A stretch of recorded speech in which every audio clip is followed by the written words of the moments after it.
Thanks for joining us. I'm Amy Jo Winston. We are at Stutzmans Greenhouse. We're at the Salina location. It is just beautiful here. And sometimes we kind of get the itch for the next season. And when that happens and we start thinking fall, at Stutzmans you have everything we need for fall. Hard to believe we're already there, huh? You know, fall is really one of our favorite, aside from the very early part of spring, because of the transitions of colors that we have coming into fall. With mums, we're starting in here, of course. Mums is probably the most popular plant that we deal with in the fall because we grow lots of them. We want to mention also that all of these mums and everything is grown in all your greenhouses. They're all grown from you. Believe it or not, most of the mums we actually grow completely outdoors in the full sun environment.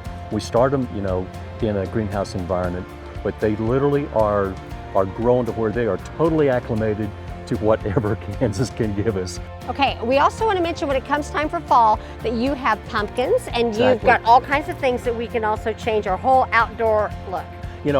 Our stores probably have the greatest selection of what we refer to as the funky pumpkins, the geeky gourds and all that kind of thing that you could really do a lot of decorating with. Straw bales, corn shocks, we do the whole works. And yeah, fall is amazing, we love it. That's Stutzmans Greenhouse. Be sure to visit one of the 12 locations nearest you and go to stutzmans.com for more information.